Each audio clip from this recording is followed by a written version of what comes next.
the gravity going, it's been infusing well, and now we've got our pump. So this is kind of like the second part of this skill, is that you're going to be switching over from gravity to the Plum pump. So, and it's not as difficult as you might think. This is the equipment that you need. Primary Plum set. And when you look at it, you'll see, well, let's just open it. Again, tear to open makes life so much easier. You'll open it up. The biggest thing is there's a cassette. You need this cassette to work in a Plum pump. That's what you need.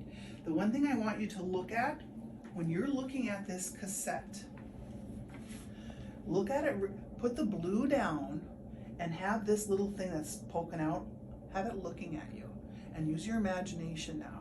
If you're looking at this cassette, does it not look like Minnesota to you? It does. So when you're priming this tubing, you're going to have the blue down so that Minnesota is looking at you. And when it's priming, it's going to start down here in Mankato, okay? It's going to start down there. It's going to work up to the Twin Cities. We're going to get up to Moorhead and whatever. And when it gets up to Hallock, Minnesota, as soon as we're starting to go into Canada, we're going to flip it. And then we're going to do the Great Lakes. And then we're going to do the Mississippi River. So just kind of think of that analogy when you are priming this tubing, because you have to prime it the right way, or again, you're going to get huge bubble troubles with this one. Blue down, fill Minnesota until it's all the way up to the lake, switch it, flip it, fill the lakes, and then the Mississippi River. So just keep that in mind and use your imagination. So I think I might take that off just because I don't want to fight with it. And I can put it on the table because there's a cover on it.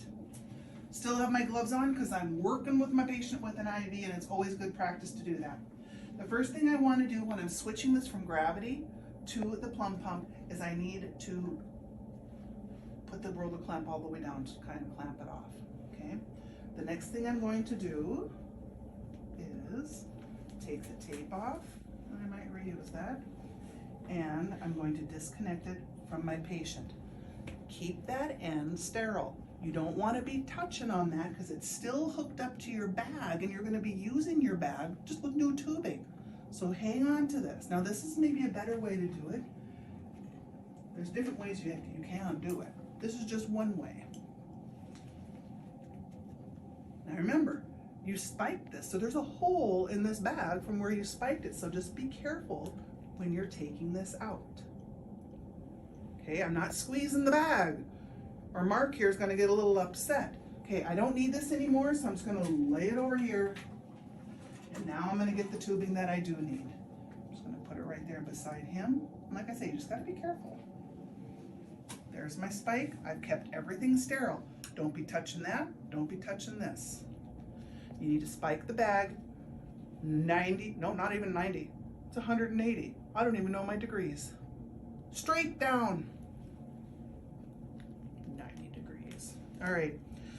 The same as with this, you want to make sure that it's clamped, and it comes clamped, but just always double check. Make sure that that little white button is pushed in.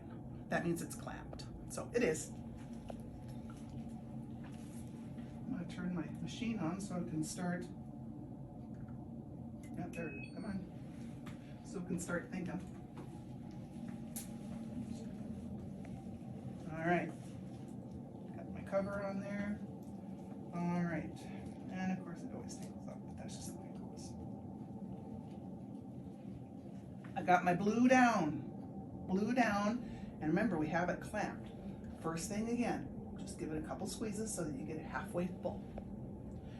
Make sure Minnesota's looking at you, and then you just try your best, and I'll try to do this as slow as I can. You want to fill this so it's going all the way up, and then you need to flip it. So let's see. Okay, it's going to come. See, there it's coming, and it's hard because it's clear. And it went all the way to the top, and then I flip. And then I'm going to do the lakes. And then now it should be coming out to the river. Open it up a little bit more, and there it comes. Prime the entire tubing. entire tubing. Otherwise you get a huge amount of air in their vein. Air doesn't belong in their veins. Not good. Okay, went to the end and then I clamped it. Pushed it back in. It's gonna stop anyway because I got it covered, but all right. I'm gonna try to untangle my mess. There we go. Just gonna lay this here because there's a cover on it, so I can do that. The next thing you wanna do is hold it right here. You'll see there's little creases. That's where you hang on to it, okay? And then you're gonna put it in the machine just like so. If you're sitting there and it's not going in nicely, something's not right. Make sure that this is out of the way so then you can just close the machine nice and gentle. Like I said, if you're taking and it's struggling, something's wrong. Okay, the next thing I want to do, I've got it completely primed so now I can hook it up to my patient.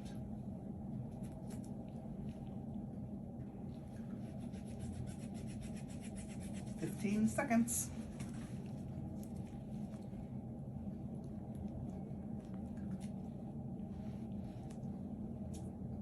Push on, turn. It's lure lock.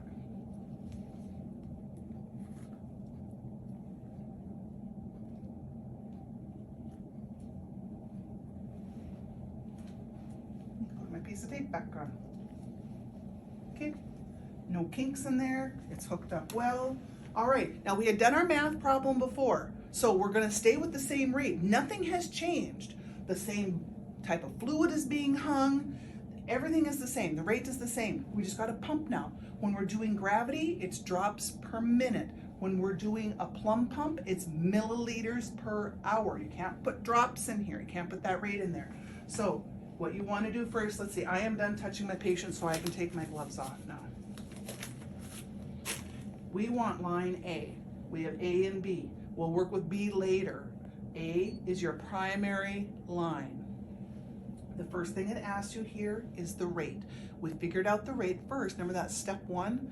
I came up with 167 mils per hour. That's pretty quick. It's a fast rate, but that's what we're going to put in. 167 mils per hour. The next thing we have to fill in is the VTBI, volume to be infused. So put your little arrow to go down to there. Now, this bag we know is still pretty full. It's 1,000 milliliters. So my volume to be infused is basically, when do I want this alarm to go off to tell me I need to go get a new bag? So I'm gonna put in about 950. If there were 600 milliliters left in here, I'd put 550. If there was 300 milliliters left in the bag, I'd put 250. Give yourself enough time so that you can silence this, you can go to the Pyxis, you can go get another bag, you can bring it in here. You don't want to put a full 1,000 because then you're going to end up with air in your tubing and you don't have time to be getting that air out. So give yourself a little leeway. That's why you always give yourself about 50 mils. So I got 950 because I got a full bag, and then I'm going to push start. Got everything infusing. I'm checking my site to make sure that it's not, you know, again, any type of complications, no infiltration, he's not having any pain, it's not beeping. If it beeps, something's wrong. Whether there's air in the tubing or air in the cassette or there's an occlusion in the vein, if beeping goes on, then all you have to do is just look, and right in this line here, it'll tell you what the problem is. Then you just got to figure out how to troubleshoot it and figure out what you can do to fix it.